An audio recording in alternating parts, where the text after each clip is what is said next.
Welcome everyone back to weekly weather updates, and in today's video and at the latest from the live radar, we're for the latest UKV, have the precipitation and the temperature over the next 5 days, as we are looking at a very unsettled next 2 or 3 days, as we do see not only more heavy showers but potentially some more organised bands of rain and thunderstorms, especially on Wednesday.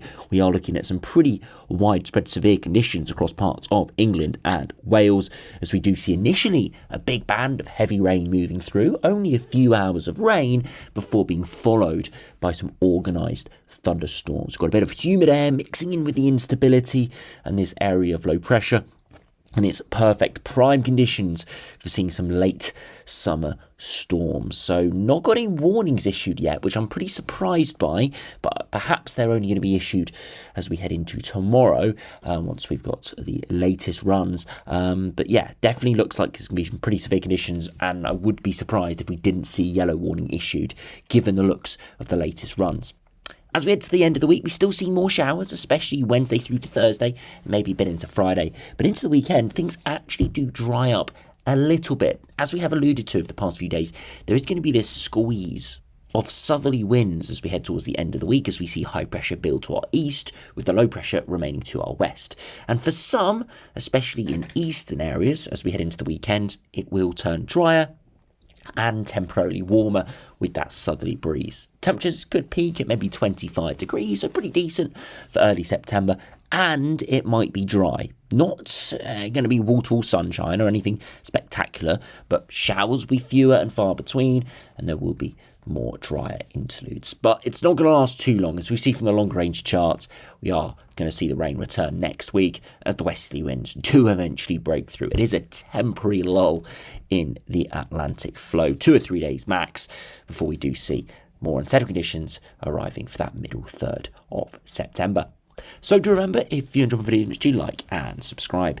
Now, if you start on the live radar, we've seen a pretty typical day for the past week, where we've got lots of heavy showers becoming more organised, especially in the north and west, but pretty much anywhere could have got hit by a shower today. Some of them, again, pretty heavy, torrential, and the odd thundery shower out there, but thunderstorms will become a bit more of an issue into Wednesday. You can still see, as I'm calling this, around 7:30 on Monday evening. Still got numerous showers around, still very organised and widespread across parts of Scotland and Northern Ireland.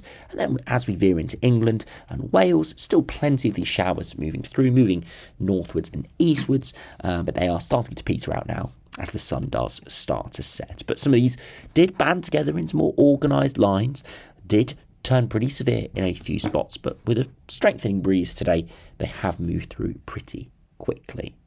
And this evening they should slowly die away before we see the next band of showers and more organised rain for southern areas into Tuesday, and then, as I said, a big area of rain and storms into Wednesday. Now, if you look at the temperatures this evening, you see the legacy of those showers today. Well, we've not seen those showers, still a bit of warmth out there. But you can see where these trails of blues and lighter yellows are. That's where all the big showers have moved through. So we've seen kind of a train of showers, numerous showers moving through sort of central England, down through London, just to the north of London, into Essex and East Anglia. But just to the north of that, into the Midlands, and especially East Midlands and East Anglia, we've still seen some showers, but they've not been too heavy or numerous, and it's meant the temperatures here have been a little bit higher more widely. Further north to westward, see a lot more blues, again indicative of more of those showers. So again, similar conditions over the coming days. Wherever we see the rain and the showers, temperatures will struggle in the mid-teens. Wherever we see a bit of sunshine, definitely 20, 21, 22 is on the cards. Now, if you look at the latest UKV now, you can see all those showers heading through this afternoon and evening, but most of them clearing away, bar from western Scotland. As we head into Tuesday morning, though, a more organised area of showers moves into the south. We thought this was going to be a larger area of precipitation and storms, similar to Wednesday, but actually has dropped away a little bit in the last few days, with the main low, the main area of instability heading into the near continent. So fortunately here, we don't see too many severe conditions, but along the south coast and for the far southeast, you can see some pretty bright colours indicative of very torrential rain and maybe some storms, a little bit more organisation there as well. So it could last a little bit longer there around Tuesday lunchtime. So got to keep a very close eye on these bands. Again, if they're slightly further northwards, then it could bring more people into this rain, but it should clear into the afternoon and then again leave by an array of showers, but nothing too widespread. Into Tuesday evening, though, you can see that next band of really heavy rain starts to arrive. Initially, it's just a band of heavy rain, nothing spectacular. But look what's behind it, these really bright colours, oranges and reds, indicative of some pretty organised storm activity behind the main weather front. So the main weather front moves through pretty early on Wednesday morning, and then we see other areas of heavy rain, especially for the London area for rush hour. Going to be pretty torrential as that clears through. And then as we head into the afternoon, look at this, a big push of instability.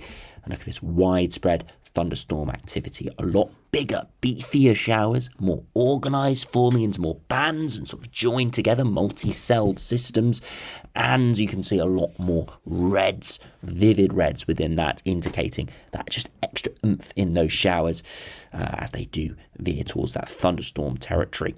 You can see those continue to really push through on Wednesday afternoon during the peak hours of the day, so the sunshine really aiding that convection, and they eventually will peter out into the evening, clearing away further northwards and into the North Sea. And overnight Wednesday night, those showers and storms are still going to be apparent for North Wales, Northern England, Southern Scotland, but they are going to lose their intensity, and we're remaining with this big band of rain across much of Scotland into the early hours of Thursday morning.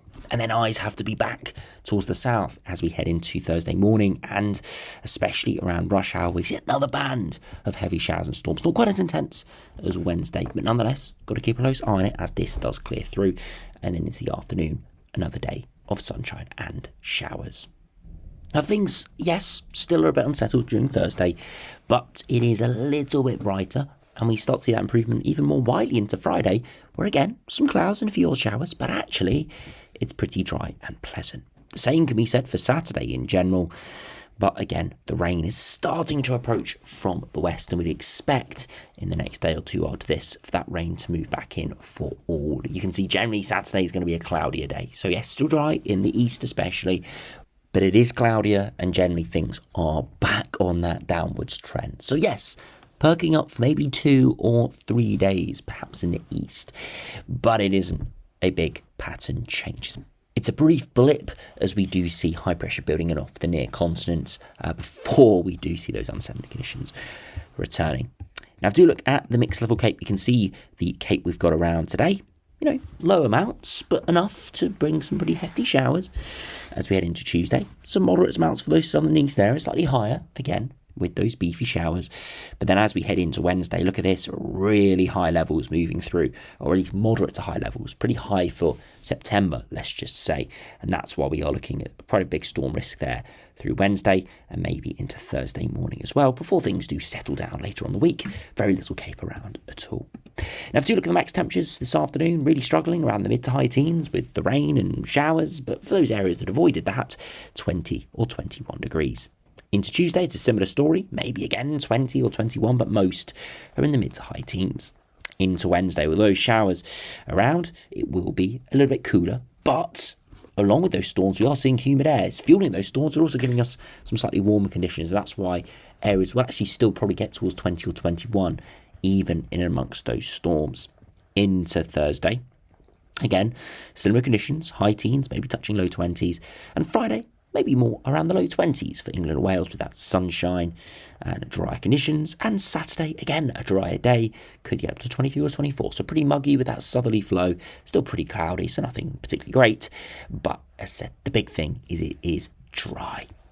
Now, if you look at the longer range now, if we start on the latest GFS, low pressure moving through at the moment. It is clearing to our north, but it's allowing these little daughter lows to form on the southern flank, and that's giving us our rain, showers and storms over the next 2 or 3 days.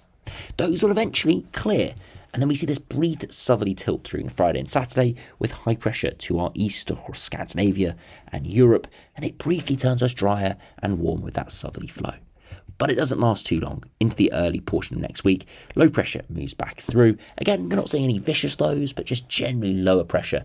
That means that showers will return, and eventually we see more of these lows moving through. Definitely more resistance from this latest GFS run against those lows, more little high pressure bumps and ridges of higher pressure moving through. So definitely the possibility of more of these slightly drier blips, so a couple of days here or there. So that is at least some positive news, but we're not seeing a pattern change. Still low pressure to our north and our west, still high pressure sat to our south and our east, a typical westerly flow as we do head into and further into autumn. Now, if you look at the latest GM, it's very similar. Again, low pressure moving through at the moment. That brief blip with a southerly flow into the weekend, and then low pressure really arrives. It's not just a little cut-off low there. It's a proper, pretty vicious low, actually, initially. And towards day 10, no change. Low pressure still to our north and west, throwing areas of instability, showers, and longer spells of rain our way. So no change at all here from the GM, even at day 10. No glimmer of hope of higher pressure like the GFS is showing. This is a pretty strong west to northwesterly wind, and as a result, that northwesterly wind probably seen pretty chilly air moving in. You can see more blue streaming in there from the North Atlantic. So GM, yes, it's got that blip of a couple of days of something slightly warmer and drier, but it does revert back to what we've seen throughout the early portion, or what we will see throughout the early portion of September, back towards those unsettled and cooler conditions. And finally, if we look at the latest ECMWF, it's just coming out at the moment, but we'll go out to 216 hours, so out towards the reliable time frame. Again, low pressure pushing through at the moment. That brief blip with high pressure, but low pressure never too far away, and exactly the same as the GM. Westerly flow returns by early next week. Low pressure parked nearby or on top of us, and it keeping it unsettled with a west and northwesterly wind, so lots of chilly air mixing in. Again, nothing cold. We are still early September, still probably going to reach 20 or 21 in some sunshine, but we're not looking at anything too remarkable. No late season, proper summery conditions at all. So unfortunately, although the GEFS does show a glimmer of hope from some higher pressure, the GM and the ECMWF kind of decimate that and definitely indicate that yes, drier and warm for a couple of days for a back to the usual westerly. Now, after you finish by looking at the latest ensembles, these are the latest GFS that have just come out. You can see a bit up and down over the next couple of weeks, but notably that little bump there later on this week, and it's slightly drier as well. And that's our warm 2 or 3 days, 25 degrees possible, before downward trend back towards average and hovering around average. Still some very warm runs are there, so we can't completely discount those, but most back towards average, and precipitation picking up quite substantially. So yeah, not looking particularly great at all there. From around the 8th, 9th of September onwards, so early next week, we're expecting that rain, showers, and just westerly flow to return. We can see that from the 2 meter temperatures. Again, a little bump there during the weekend, and then drop back towards the high teens or maybe the low 20s. And sea level pressure, again a little rise in pressure Friday, Saturday, and then slowly dropping off. Again, some stronger high pressure longer term from the GFS, so that's something in line with that GFS operational run. So perhaps that's something that GFS is picking up on, but as we saw from the GM and the ECMWF, they weren't looking at that too much at all. So that's something to keep an eye on, but nothing to sort of talk about in too much detail at this stage. If we look at the ECMWF, that little spike later on this week is even more dramatic. Generally, we're hovering around average, a good couple of degrees either side at times, but it's that spike through Friday and Saturday, coincided with a dry couple of days for unsettled conditions return. So lots of rain before, lots of rain after. It's just this brief blip. Can't emphasise that enough. It is a blip as we do head there into the weekend. Sea level pressure, if we look at the midnight run, again, rising during the weekend, dropping off next week, and then again longer term could rise again, so a little bit like the GFS there, maybe not quite as much support, but we are looking there around the 15th of September, so 2 weeks away, so it's quite long term, but at least in a reliable time frame, next kind of 10 to 12 days, got a couple of days of dry conditions, but apart from that, the showery, unsettled, thundery pattern is going to continue. So unfortunately, if you were looking forward to some late season summer, or at least summer extending a little bit into September, we're not looking at much of that at all. Yes, we've got a dry couple of days this weekend. Maybe temperatures could jump to 25 degrees, but it's a bit muggy. But again, that's nothing really that great, at least comparable to recent Septembers where we have seen some pretty stunning conditions. You know, a couple of years ago, I remember it being high 20s in the early portion of September. So not seeing that this year at all, unfortunately. Still some hope for late September. Perhaps high pressure makes a return with a southerly flow. It's always a possibility. But the first 2 weeks of September looks pretty dominant by lower pressure and unsettled conditions. And of course, all eyes are on the next few days, where we are looking at some pretty vicious conditions, especially Wednesday. Do keep an eye on tomorrow's video, because I am expecting to see a weather warning issued. I will be a little bit disappointed, a little bit annoyed if we don't, given the looks of the latest UKV run. Because it could be one of these situations where the Met Office issue a snap warning on Wednesday morning, but most of you will know my opinions on that. Pretty pointless. Warnings are to tell people in advance, so usually if I were setting the warnings, I'd go on the side of caution, normally would overwarn instead of underwarning. So in this stage, I would issue a yellow warning, probably issue one right now, given the looks of the latest runs for perhaps thunderstorms or rain, depending on what the exact precipitation and sort of convection profile looks like.